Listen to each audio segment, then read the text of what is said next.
नमस्कार दोस्तों, स्वागत है आप सभी का आपकी अपनी YouTube channel Shyam classes study में। आज की इस वीडियो में यूपी पुलिस एग्जाम में पूछे जाने वाले जीके जीएस के 37 अति महत्वपूर्ण प्रश्नों का प्रैक्टिस सेट लेकर के आया हूं, जो आने वाले यूपी पुलिस परीक्षा में आपको हमारे इन्हीं प्रैक्टिस सेटों से आपको प्रश्न देखने को मिल जाएंगे। अगर आप दिन रात मेहनत करके यूपी पुलिस एग्जाम की तैयारी कर रहे हैं तो आप हमारे इस प्रैक्टिस सेट में आपको 25 प्रश्न आप सही करके दिखाइएगा। अगर आप 25 प्रश्न सही कर लेते हैं तो आप परीक्षा की मन से तैयारी कर रहे हैं। अगर 25 प्रश्न सही नहीं कर पाते हैं तो आप टाइम पास कर रहे हैं और अपना कीमती समय बर्बाद कर रहे हैं। प्रैक्टिस सेट पसंद आता है तो वीडियो को आप लाइक कर दीजिएगा। चैनल को आपने सब्सक्राइब नहीं किया तो चैनल को जरूर सब्सक्राइब कर लीजिएगा। प्रैक्टिस सेट को पूरा करने का आपको अपना स्कोर कमेंट बॉक्स में बताना है कि आपने इस प्रैक्टिस सेट में कितने प्रश्न सही किए और आपको ये वीडियो कैसी लगी। प्रैक्टिस सेट करने के बाद इसे आप अपने सभी छोटे भाई बहनों के पास जरूर शेयर कर देना, जिससे वो भी लोग इस प्रैक्टिस सेट को लगाएं और उन लोगों को भी अपनी तैयारी का पता लग जाए कि उनकी तैयारी यूपी पुलिस परीक्षा के लिए कितनी हुई है। तो चलिए शुरू करते हैं आज का अपना जीके जीएस का 37 प्रश्नों का महत्वपूर्ण प्रैक्टिस सेट। पहला क्वेश्चन आपके सामने स्क्रीन पर शो हो रहा है कि जबलपुर किस नदी के तट पर बसा हुआ है। तो किस नदी के तट पर बसा हुआ है जबलपुर, ये आपको बताना है। तो किस नदी के तट पर बसा हुआ है जबलपुर, तो जबलपुर बसा है नर्मदा नदी। कौन सी? नर्मदा नदी तट के तट पर। ऑप्शन नंबर डी इसका राइट आंसर हो जाएगा। नेक्स्ट प्रश्न है आपके सामने कि बाईचुंग भूटिया का संबंध किस खेल से है। तो किस खेल से है बाईचुंग भूटिया का संबंध? तो बाईचुंग भूटिया का संबंध है फुटबॉल से। किससे? फुटबॉल से है। ऑप्शन नंबर सी इसका राइट आंसर हो जाएगा। मैं आपके लिए इतनी मेहनत कर रहा हूँ तो आप लोग प्रैक्टिस सेट लगा लेते हैं और चैनल को सब्सक्राइब नहीं करते हैं, तो आप सभी लोगों से विनम्र अनुरोध है कि चैनल को सब्सक्राइब करके जाइएगा।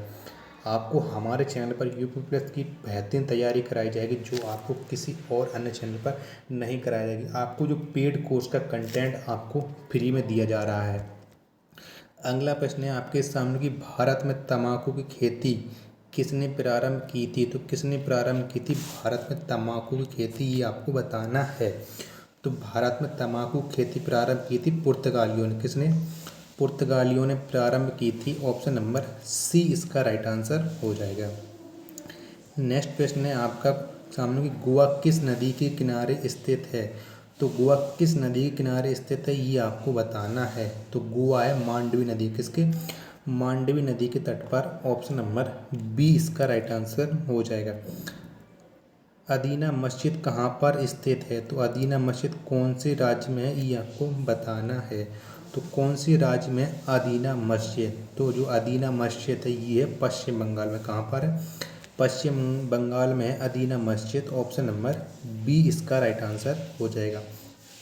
शांति निकेतन का संबंध किस व्यक्ति से है। तो किस व्यक्ति का है शांति निकेतन से संबंध? तो ये हैं रविंद्रनाथ टैगोर। रविंद्रनाथ टैगोर का संबंध है शांति निकेतन से। ऑप्शन नंबर ए इसका राइट आंसर हो जाएगा। क्रिकेट खेलों में विकेटों के बीच की दूरी कितनी होती है। तो कितनी बीच की दूरी होती है क्रिकेट खेलों में विकेटों के बीच की दूरी? तो ये होती है क्रिकेट खेल में विकेटों के बीच की दूरी 22 गज। कितनी होती है? 22 गज होती है। ऑप्शन नंबर ए इसका राइट आंसर हो जाएगा। बाउल किस राज्य की प्रमुख लोक नृत्य है। तो बाउल किस राज्य की प्रमुख लोक नृत्य, ये आपको बताना है। तो ये है पश्चिम बंगाल की लोक नृत्य। किस राज्य की है? पश्चिम बंगाली लोक नृत्य है बाउल। ऑप्शन नंबर डी इसका राइट आंसर हो जाएगा। अगला प्रश्न है आपके सामने कि चेचक रोग किसके कारण होता है। तो किसके कारण होता है चेचक रोग, ये आपको बताना है। तो चेचक रोग होता है विषाणु के कारण। किसके कारण? विषाणु के कारण होता है चेचक रोग। ऑप्शन नंबर बी इसका राइट आंसर हो जाएगा। ओरेबिली स्थल का संबंध किस व्यक्ति से है। तो किस व्यक्ति का संबंध है ओरेबिली स्थल से? तो ये हैं अरविंद घोष। अरविंद घोष का संबंध है ओरेबिली स्थल से। ऑप्शन नंबर सी इसका राइट आंसर हो जाएगा। नेक्स्ट है आपके सामने कि निम्न ब्याज दर वाला ऋण क्या कहलाता है। तो क्या कहलाता है निम्न ब्याज दर वाला ऋण? तो ये कहलाता है सुलभ ऋण। क्या? सुलभ ऋण कहलाता है। ऑप्शन नंबर सी इसका राइट आंसर हो जाएगा। अगला प्रश्न है आपके सामने कि आनंद भवन का संबंध किस व्यक्ति से है। तो किस व्यक्ति से है आनंद भवन का संबंध, ये आपको बताना है। तो आनंद भवन का संबंध है जवाहरलाल नेहरू से। किससे है? जवाहरलाल नेहरू से है आनंद भवन का संबंध। ऑप्शन नंबर सी इसका राइट आंसर हो जाएगा। अगला है आपके सामने कि जमशेदपुर किस नदी के किनारे अवस्थित है। तो जमशेदपुर किस नदी के किनारे स्थित है। तो ये स्थित है स्वर्णरेखा नदी के किनारे। किसके? स्वर्णरेखा नदी के किनारे अवस्थित। ऑप्शन नंबर सी इसका राइट आंसर हो जाएगा। नेक्स्ट है आपके सामने कि लखनऊ शहर किस नदी के तट पर स्थित है। तो किस नदी के तट पर स्थित है लखनऊ, ये आपको बताना है। तो लखनऊ स्थित है गोमती नदी के तट पर। कहाँ पर? गोमती नदी के तट पर स्थित है लखनऊ। ऑप्शन नंबर सी इसका राइट आंसर हो जाएगा। अगला प्रश्न है आपके सामने कि मुगल शासन में मनसबदारी प्रथा का प्रवर्तन किसके द्वारा किया गया। तो किसके द्वारा किया गया था मुगल शासन में मनसबदारी प्रथा का? तो ये किया गया था अकबर के द्वारा। किसके द्वारा? अकबर के द्वारा किया गया था। ऑप्शन नंबर ए इसका राइट आंसर हो जाएगा। अगला प्रश्न है आपके सामने कि नागालैंड कब राज्य बना। तो कब बना था नागालैंड भारत का राज्य? तो ये बना था 1963 में। कब? 1963 में नागालैंड राज्य बना। ऑप्शन नंबर सी इसका राइट आंसर हो जाएगा।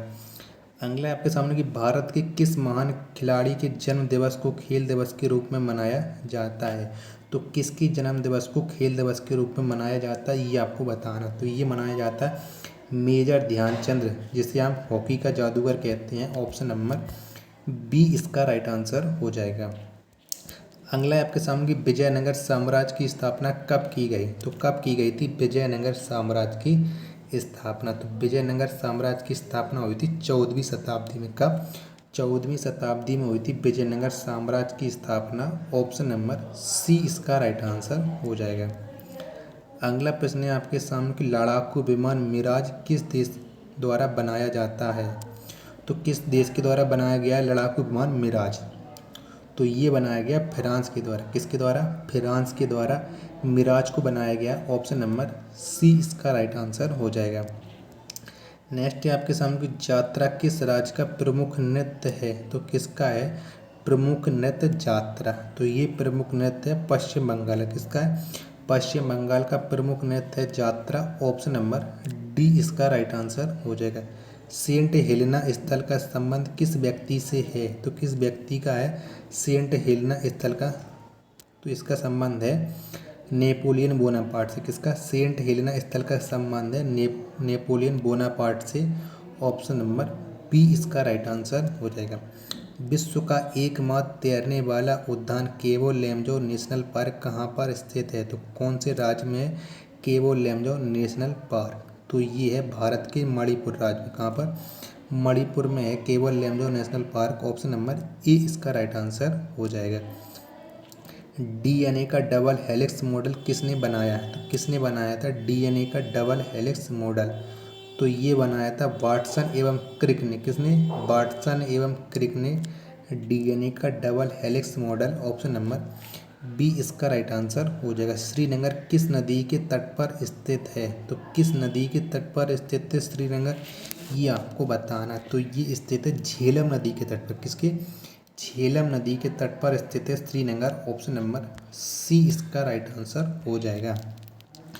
अगला प्रश्न है आपके सामने कि लावणी किस राज्य का प्रमुख लोक नृत्य है। तो किस राज्य का प्रमुख लोक नृत्य है लावणी, ये आपको बताना। तो ये प्रमुख लोक नृत्य है महाराष्ट्र। किसका है? महाराष्ट्र का है।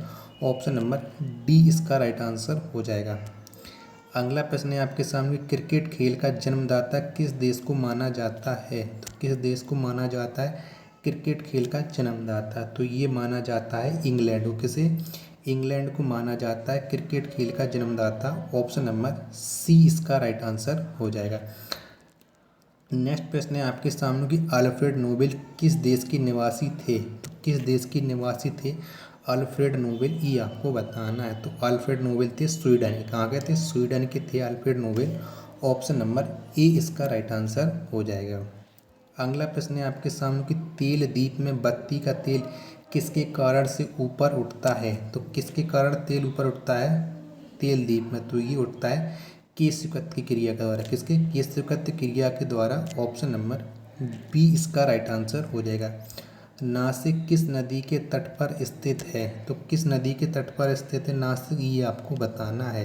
तो नासिक स्थित है गोदावरी नदी के तट पर। कहाँ पर? गोदावरी नदी के तट पर। ऑप्शन नंबर डी इसका राइट आंसर हो जाएगा। मोटर चालक पीछे के वस्तु को देखने के लिए किसका प्रयोग करते हैं? तो कौन से दर्पण का प्रयोग करती है मोटर चालक पीछे की वस्तु देखने के लिए? तो ये करते हैं उत्तल दर्पण का प्रयोग। किसका? उत्तल दर्पण का प्रयोग। ऑप्शन नंबर ए इसका राइट आंसर हो जाएगा। अगला प्रश्न है आपके सामने, कुतुब मीनार की ऊंचाई कितनी फीट है? तो कितनी फीट ऊंचाई है कुतुब मीनार की, ये आपको बताना है। तो इसकी ऊंचाई है 288 फीट। कितनी है? 288 फीट है कुतुब मीनार की ऊंचाई। ऑप्शन नंबर सी इसका राइट आंसर हो जाएगा। नेक्स्ट प्रश्न है आपके सामने कि भारत में होम रूल लीग की स्थापना पहली बार किसने किया था? तो किसने की थी भारत में होम रूल लीग की स्थापना पहली बार? तो ये की थी बाल गंगाधर तिलक ने। किसने? बाल गंगाधर तिलक ने। ऑप्शन नंबर बी इसका राइट आंसर हो जाएगा। बोफोर्ड मापक्रम का प्रयोग किसकी गति को मापने के लिए किया जाता है? तो किसकी गति मापने के लिए किया जाता है बोफोर्ड मापक्रम का प्रयोग? तो ये किया जाता है हवा की गति मापने के लिए। किसकी? हवा की गति मापने के लिए किया जाता है। ऑप्शन नंबर ए इसका राइट आंसर हो जाएगा। कोर्टाज का रासायनिक नाम क्या है? तो क्या है कोर्टाज का रासायनिक नाम, ये आपको बताना है। तो इसका रासायनिक नाम है सिलिकॉन डाइऑक्साइड। क्या है? सिलिकॉन डाइऑक्साइड कोर्टाज का रासायनिक नाम है। ऑप्शन नंबर बी इसका राइट आंसर हो जाएगा। पनिहारी किस राज्य की प्रमुख लोक नृत्य है? तो किस राज्य की प्रमुख लोक नृत्य है पनिहारी? तो ये है राजस्थान की प्रमुख लोक नृत्य पनिहारी। ऑप्शन नंबर डी इसका राइट आंसर हो जाएगा। बेल्लूर किस नदी के तट पर स्थित है? तो किस नदी के तट पर स्थित है बेल्लूर? तो बेल्लूर ये स्थित है यांगची नदी के तट पर। किसके? यांगची नदी के तट पर स्थित है बेल्लूर। ऑप्शन नंबर ए इसका राइट आंसर हो जाएगा। और आज के प्रैक्टिस सेट का लास्ट प्रश्न है आपके सामने, लाइफ डिवाइन के लेखक कौन है? तो कौन है लाइफ डिवाइन पुस्तक के लेखक? तो इस पुस्तक के लेखक हैं अरविंद घोष। कौन है? अरविंद घोष लाइफ डिवाइन के लेखक हैं। ऑप्शन नंबर डी इसका राइट आंसर हो जाएगा। तो अब आप बताइए कि आपने हमारे इस प्रैक्टिस सेट में 37 में से कितने प्रश्न सही किए और आपको ये वीडियो कैसी लगी? वीडियो पसंद आई हो तो वीडियो को आप लाइक कर दीजिएगा। चैनल को आपने अभी तक सब्सक्राइब नहीं किया तो चैनल को जरूर सब्सक्राइब कर लीजिएगा। मिलते हैं अपन नेक्स्ट प्रैक्टिस सेट में, तब तक के लिए धन्यवाद। जय हिंद प्यारे साथियों।